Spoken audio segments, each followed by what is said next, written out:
Un equipo de arqueólogos de la Universidad de Oregón encontró uno de los sitios de ocupación humana más antiguos de Norteamérica, en el sur de Oregón.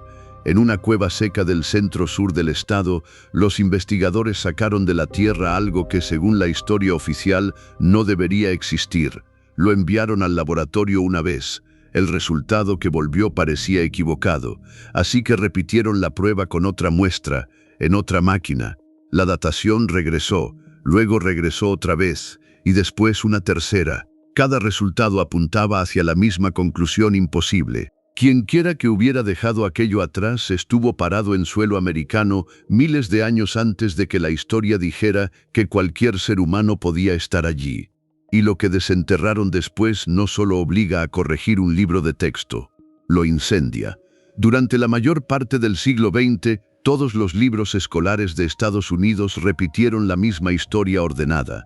Los primeros humanos en llegar a este continente fueron los pueblos Clovis, llamados así por un sitio en Nuevo México donde aparecieron sus herramientas de piedra distintivas. Eran cazadores hábiles que fabricaban puntas de lanza acanaladas, hojas con una ranura en el centro que las hacía más ligeras, más precisas y más letales. La cronología parecía limpia. Habían cruzado un puente terrestre congelado desde Asia hasta Alaska hace unos 13.000 años. Habían bajado hacia el sur por un corredor libre de hielo y después se habían expandido por todo el continente. Fin de la historia. Esa versión fue impresa en manuales escolares, fue repetida en documentales, fue defendida con ferocidad por científicos que habían construido sus carreras sobre ella. Y entonces alguien decidió mirar con más atención dentro de una hilera de cuevas secas del centro-sur de Oregón, conocidas como las cuevas de Paisley.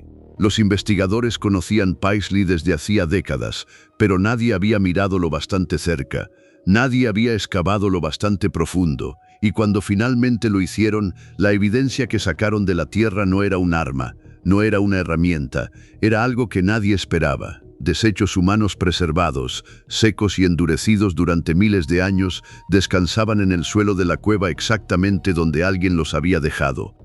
El aire seco del desierto había hecho lo que ningún museo podría hacer jamás.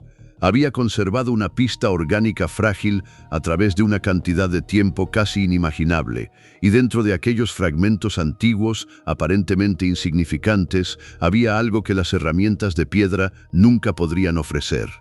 ADN humano. Cuando los científicos extrajeron ADN mitocondrial de las muestras y lo secuenciaron, el resultado fue imposible de ignorar. El material genético coincidía con los haplogrupos fundadores indígenas americanos A2 y B2. Esos eran antepasados directos de los pueblos originarios modernos de América, no una población desaparecida, no una migración fallida sin descendientes. Eran ancestros reales de personas que viven aquí hoy, personas con familias, con nombres, con linajes, que se extienden a través de los milenios hasta una cueva de la que casi nadie en el mundo había oído hablar. Luego llegó la fecha. La técnica utilizada fue espectrometría de masas con acelerador, un método que mide directamente la edad del material orgánico sin depender de la Tierra ni de los objetos que lo rodean. Una vez calibradas, las muestras preservadas dieron una antigüedad superior a 14.000 años antes del presente, al menos 1.000 años antes de que, supuestamente, hubieran llegado los Clovis. Los Clovis no fueron los primeros, ni siquiera estuvieron cerca, y esta es la parte que casi nadie quiere decir en voz alta. Las cuevas de Paisley ni siquiera fueron la primera grieta en aquella historia, solo fueron la grieta que finalmente rompió la presa. La primera fisura había aparecido décadas antes, al otro lado del país, en un refugio de roca arenesca en el oeste de Pensilvania. El refugio rocoso de Meadowcroft se encontraba junto a un pequeño arroyo, a unas 7 millas río arriba del río Ohio, con salientes de piedra que sobresalían de la ladera como un techo natural. Un arqueólogo lo describió más tarde como un lugar con todos los atractivos de una parada prehistórica, el tipo de sitio donde viajeros antiguos se habrían detenido a pasar la noche sin pensarlo 2 veces. En 1955, un historiador local llamado Albert Miller metió la mano en una madriguera de marmota en la propiedad, sacó un puñado de tierra y encontró artefactos que no deberían haber estado allí. Cuando la excavación formal comenzó en 1973, muchos científicos creían que ya entendían todo lo necesario sobre los primeros habitantes del Nuevo Mundo. Había un modelo dominante. Ese mismo año, un investigador llamado James Adovasio comenzó a excavar el suelo del refugio, avanzando capa por capa. Cuanto más profundo llegaba, más antigua se volvía la evidencia. Cuando las muestras de radiocarbono regresaron del laboratorio, indicaron que seres humanos habían visitado Meadowcroft entre 16.000 y 19.000 años calendario calibrados atrás. En julio de 1980, Adovasio publicó los hallazgos en American Antiquity y declaró abiertamente que el modelo de Clovis I estaba equivocado. La reacción fue feroz. Algunos lo acusaron de usar muestras contaminadas, otros ignoraron el artículo por completo. Con el tiempo, los investigadores dieron un nombre a esa resistencia. La llamaron Síndrome de Primacía Clovis y describieron su defensa continua como anacrónica e inútil. Una encuesta entre arqueólogos en activo encontró que, incluso hoy, solo el 38% aceptaba las fechas de Adovasio. Otro 38% no estaba seguro. El resto todavía rechazaba los hallazgos de plano.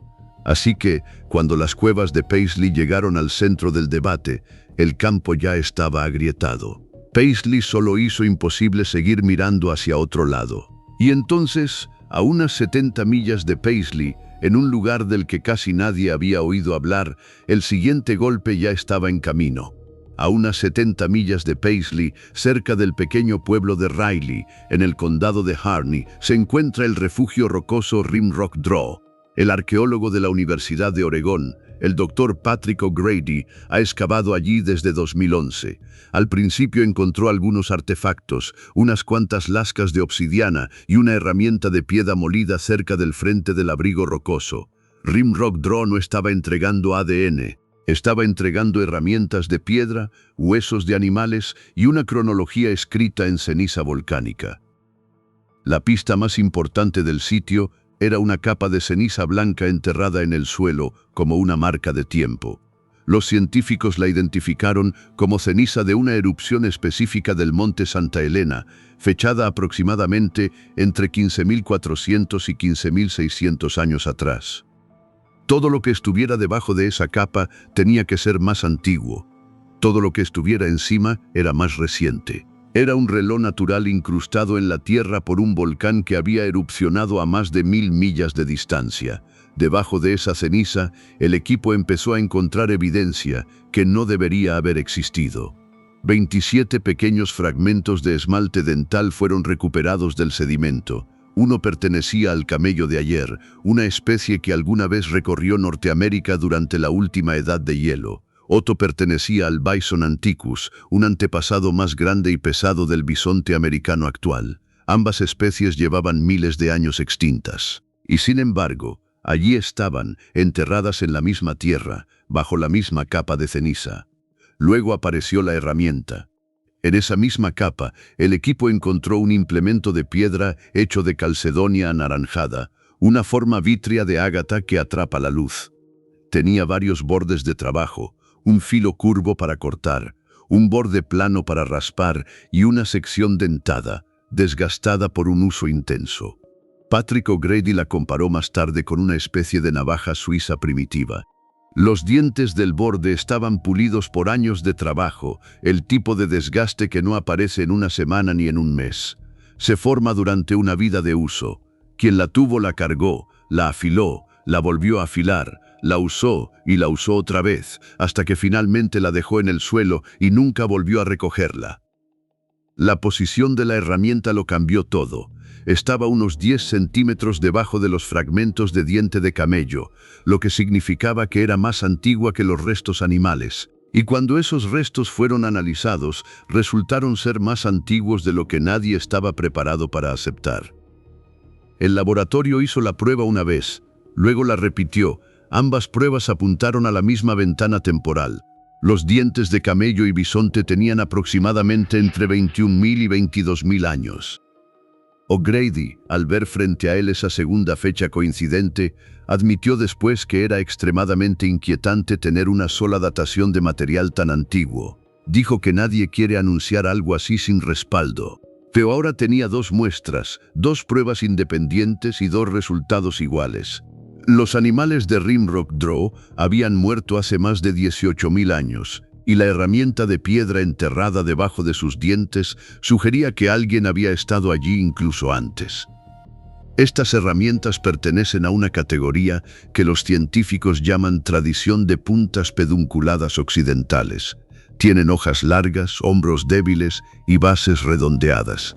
No se parecen en nada a las puntas Clovis. Fueron hechas por manos distintas, siguiendo tradiciones distintas, quizá procedentes de una parte completamente diferente del mundo.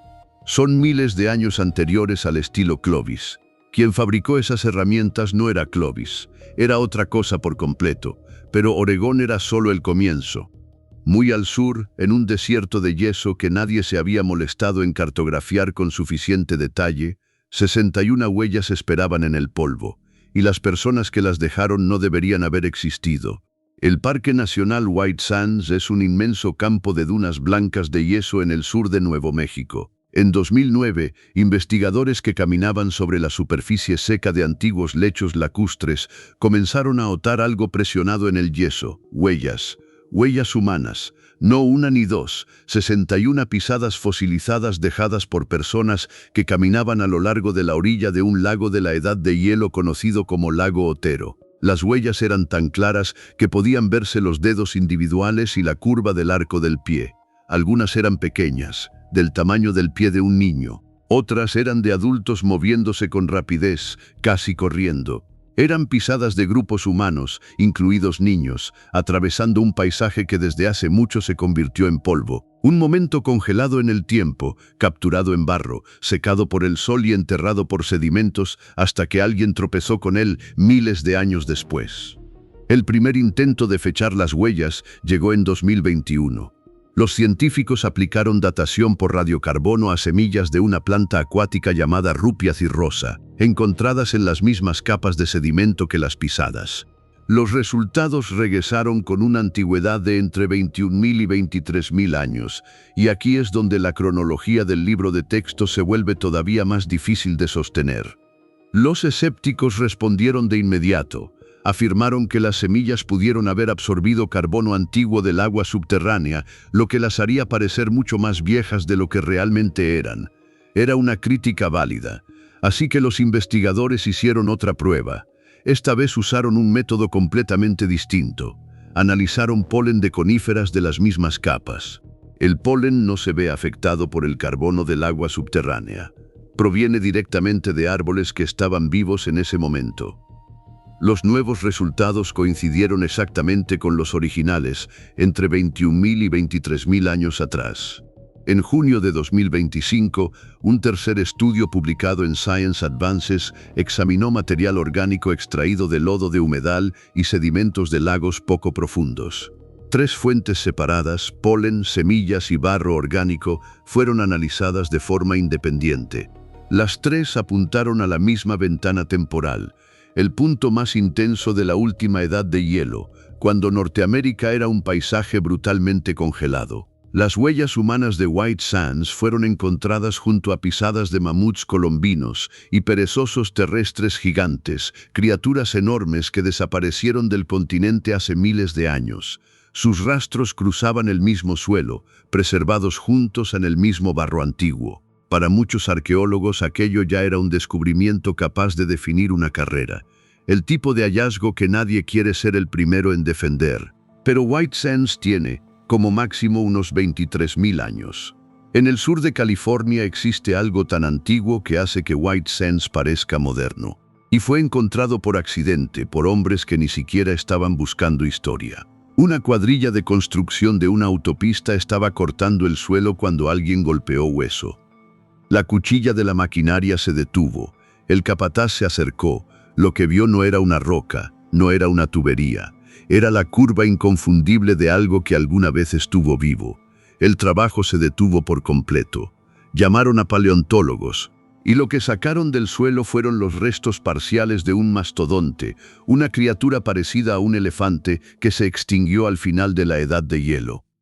Pero los huesos no estaban allí de forma natural. Algo les había ocurrido, algo deliberado. Mientras el equipo retiraba la tierra, la comprensión empezó a asentarse entre quienes estaban alrededor del pozo. No estaban mirando simplemente un fósil, estaban mirando una escena. Los huesos del mastodonte mostraban fracturas en espiral, un tipo de rotura distintiva que solo ocurre cuando el hueso todavía está fresco. El hueso fosilizado no se rompe así.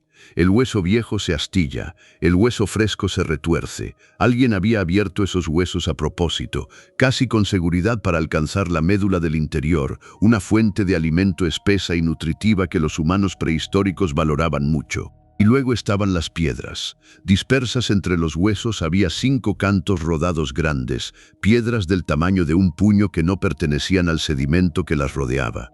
Los geólogos hicieron los cálculos. Eran demasiado grandes y pesadas para haber sido arrastradas por el agua. Alguien las había llevado allí. Alguien las había usado como martillos y yunques. Y después, por razones que nadie conocerá jamás, simplemente se fue y las dejó atrás. Esta es la parte que inquieta a los expertos. El método usado para fechar el hueso fue análisis radiométrico de uranio-torio, y cada prueba devolvió la misma respuesta. Los huesos tenían alrededor de 130.700 años. Léelo otra vez. 130.700 años. En 2017, la revista Nature publicó el estudio. Los autores fueron Stephen Holland, Kathleen Holland, Thomas Demeray y Richard Fullagar. Su afirmación, escrita en el lenguaje académico más cauteloso y técnico posible, detonó dentro del campo. Algún tipo de especie humana ya estaba en Norteamérica hace 130.700 años. No humanos modernos, no neandertales, algo más. Algo para lo que los modelos existentes ni siquiera tienen un nombre claro. La comunidad arqueológica dominante ha evitado en gran medida enfrentarse al sitio Cerutti. Es demasiado radical, demasiado difícil de explicar, demasiado peligroso para las carreras de quienes tendrían que admitir que se equivocaron. Entonces, ¿quiénes eran? ¿Quién rompió los huesos de un mastodonte en California hace más de 130.000 años y luego se marchó dejando sus piedras en la tierra? Nadie lo sabe. Nadie puede siquiera adivinarlo con seguridad. Durante mucho tiempo, la suposición fue simple. Siberia, puente terrestre, una sola puerta de entrada. Pero nuevas evidencias de genética y de herramientas de piedra ahora apuntan hacia algo completamente distinto. Hacia algún lugar al otro lado del océano abierto, hacia un sitio que, en teoría, debería haber sido imposible alcanzar. La historia tradicional afirma que las primeras poblaciones americanas caminaron desde Asia hasta Norteamérica por un puente terrestre llamado Beringia. Era la única puerta, el único camino de entrada. Pero los nuevos descubrimientos están obligando a los científicos a hacerse una pregunta muy diferente. ¿Y si algunos de los primeros americanos nunca caminaron? ¿Y si llegaron en embarcaciones? ¿Y si no salieron de Siberia, sino de mucho más al sur, desde lugares como la costa de China? Y esta es la parte que no debería ser posible. La primera pista de que humanos antiguos podían cruzar mar abierto vino de un lugar donde el viaje parecía impensable, la isla de Creta, en el mar Mediterráneo. Creta ha sido una isla durante unos 5 millones de años. Nunca estuvo conectada al continente durante todo el tiempo en que han existido los humanos. Cualquiera que haya puesto un pie allí tuvo que llegar por agua, no en una balsa arrastrada por accidente, en una embarcación real, construida con intención, capaz de cruzar al menos 40 millas de mar abierto. Un equipo dirigido por Thomas Strasser y Eleni Panagopoulou encontró herramientas de piedra en 2 sitios de Creta. Las herramientas no eran recientes, tenían entre 130.000 y 700.000 años. Se parecían a herramientas hechas por Homo heidelbergensis y Homo erectus, antepasados humanos antiguos que caminaron por la tierra mucho antes de que existieran los humanos modernos. Si aquellos humanos antiguos eran capaces de construir embarcaciones y cruzar el Mediterráneo, entonces la vieja idea de que los primeros humanos no podían navegar aguas abiertas quedaba destruida. Un miembro del equipo lo dijo con claridad. Si los humanos tempranos podían moverse por el Mediterráneo antes de 130.000 años atrás, también podían cruzar otros cuerpos de agua. Según él, el descubrimiento abría la puerta a reevaluar cada suposición hecha sobre las migraciones humanas antiguas. Luego llegó la genética, y aquí es donde toda la imagen empieza a doblarse. Investigadores que estudiaban un linaje de ADN mitocondrial llamado D4H rastrearon su origen hasta la costa norte de China. Los datos no mostraban una sola migración hacia América. Mostraban dos rutas separadas, dos viajes distintos realizados por dos grupos diferentes en épocas muy diferentes. La primera oleada llegó hace unos 26.000 años. Estas personas probablemente viajaron por la costa en embarcaciones, siguiendo el litoral desde China hacia Japón y luego a través del Pacífico Norte. No estaban cruzando un puente terrestre congelado, se movían de un campamento costero al siguiente, siguiendo la comida, las mareas y las aves marinas, construyendo pequeños asentamientos temporales donde el mar ofrecía suficientes peces, mariscos y recursos para sobrevivir. Fue un viaje lento, tal vez tomó generaciones, pero funcionó. La segunda oleada llegó aproximadamente hace 15.000 años. Estas personas tomaron la ruta terrestre a través de Beringia. Son el grupo que con más frecuencia se asocia con migraciones posteriores y con las poblaciones de la era Clovis, que los arqueólogos alguna vez creyeron que eran los primeros americanos. Ahora parece que no fueron los primeros en absoluto. Fueron recién llegados caminando por una ruta que otros ya habían recorrido por mar. Y esta es la parte que rompe la historia tradicional. Técnicas similares de fabricación de herramientas de piedra han sido encontradas en China, Japón y América. Las mismas formas de tallar la piedra, tipos parecidos de hojas, diseños semejantes de puntas. Esto no parece coincidencia, parece un rastro. Y ese rastro conduce hacia la costa de China.